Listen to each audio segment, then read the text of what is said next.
Hola chiquillos, hoy veremos geometría proporcional. Básicamente, ¿qué son los conceptos de semejanza, congruencia y división de trazos? Debemos ser conscientes que a veces dos figuras se pueden parecer, pero no necesariamente son iguales o guardan una relación entre ellas. En esta cápsula podremos comprender, como ya lo mencionamos anteriormente, términos que nos ayudarán a enfrentarnos a este tipo de ejercicios. Partiremos con lo que significa que dos o más figuras sean semejantes.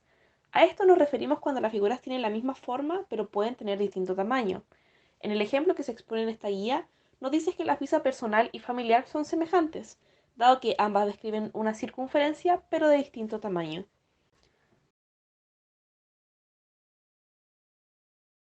Existen ciertas definiciones que debemos saber antes de empezar a trabajar de lleno con la semejanza. En primera instancia, reconoceremos el símbolo de semejanza, que es un guión en forma de onda. Una onda es como un par de guatitas que ahí verá mejor en el video. En cambio, el símbolo de congruencia, concepto que veremos más adelante, es un igual con el símbolo de semejanza encima. Esto debido a que veremos que la congruencia es un tipo de semejanza que implica igualdad de las figuras. El último concepto que veremos antes de pasar a los teoremas de semejanza es ¿a qué nos referimos con lados homólogos?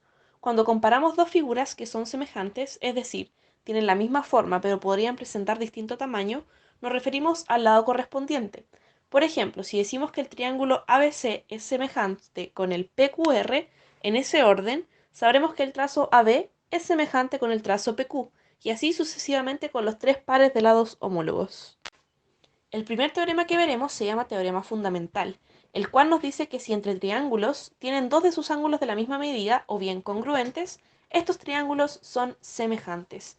Para reforzar el término nuevamente es que ambos triángulos tengan entre sí ángulos iguales, como podemos visualizar mejor en la figura adjunta en la guía. De este teorema se desprenden varias conclusiones. La primera es que si se traza una paralela a un lado de un triángulo, esta determinará un triángulo semejante. Esto se da ya que al ser paralela los ángulos que subtienden el lado serán iguales. Lo segundo que podemos concluir es que si trazamos un segmento no paralelo dentro de un triángulo, pero que éste forma un ángulo tal que sea congruente a uno de los ángulos basales del triángulo, como se muestra en la figura, también estaremos frente a dos triángulos semejantes. Lo último que concluiremos es que si se prolongan dos de los lados de un triángulo y se traza una paralela que los una, entonces se formará un triángulo semejante al primero. Ahora seguiremos con los teoremas. Si dos triángulos son semejantes y tomamos cualquier par de lados homólogos, la razón en la que se encuentran los lados es la misma en la que se encuentran los perímetros de los triángulos. Es decir, si tenemos dos pares de lados homólogos de dos triángulos cuyas medidas son 1 y 2, por ejemplo, la razón en la que se encuentran los lados es 1 es a 2. Y eso quiere decir que la razón del perímetro del triángulo del lado más pequeño y el del lado más grande es también 1 es a 2. En el caso del área, tendremos que será el cuadrado de la razón de los lados homólogos. En el mismo caso que estamos trabajando, la razón de las áreas sería 1 es a 4, dado que es 1 es a 2 elevado al cuadrado. Hay un consejo que les daremos que es muy importante que manejen, y es que nunca, nunca, nunca se dejen llevar por las figuras que les adjuntan. Ustedes solo se pueden basar en los datos reales que les pone el enunciado. Ahora vamos de lleno con lo que es la congruencia y los criterios que nos permiten determinar cuándo estamos en presencia de dos triángulos congruentes. La congruencia implica igualdad, como ya se los dije anteriormente, entre figuras, es decir, dos triángulos son congruentes cuando estos son iguales, pero a uno se le puede aplicar una transformación isométrica que los veremos más adelante, como son la rotación, la traslación o la reflexión. Los criterios de congruencia son tres.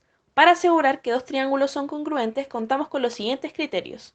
LLL. Tres lados iguales, es decir, ambos triángulos tienen la misma medida en sus lados correspondientes. LAL. Dos lados iguales y el ángulo entre medio de estos también es igual, es decir, esta tripleta de medidas se repite en ambos triángulos. ALA. Dos ángulos iguales y el lado entre medio de estos también es igual. Las L's implican lado y las A implican ángulos. Es importante el orden en cual se nombran. En la guía podrán encontrar un ejemplo que les permite aplicar los teoremas de congruencia de mejor manera.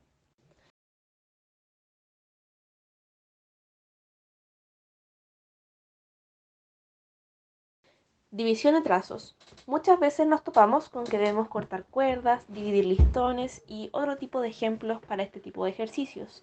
Estas situaciones siguen reglas de proporciones y divisiones. Tendremos en primera instancia lo que es la división interna. Se dice que un punto P divide la razón o proporción A, el trazo AP, con el trazo PB en la proporción n es a m, donde n y m son números reales distintos de cero. Una conclusión que puede ser de mucha utilidad es que, mediante la proporción, podemos plantear una ecuación lineal que nos permite muchas veces saber el tamaño de la cuerda o del trozo cortado.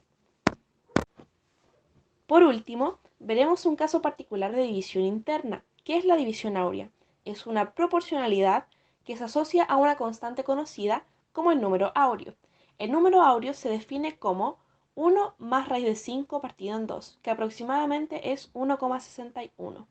Tomando el trazo AP, que es mayor que el trazo PB, la división áurea hace referencia a lo siguiente. El trazo AB es al trazo AP como el trazo AP es al trazo PB.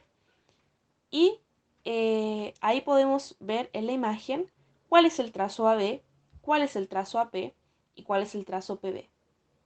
Ustedes tienen que aplicar esta proporcionalidad y hay una mnemotecnia que nos ayuda a memorizar esta relación. El trazo completo es al más grande como el grande es al pequeño. Recordar que los trazos dependen del ejercicio. En este caso, para aplicar la división áurea, tiene que existir un trazo más grande que el otro.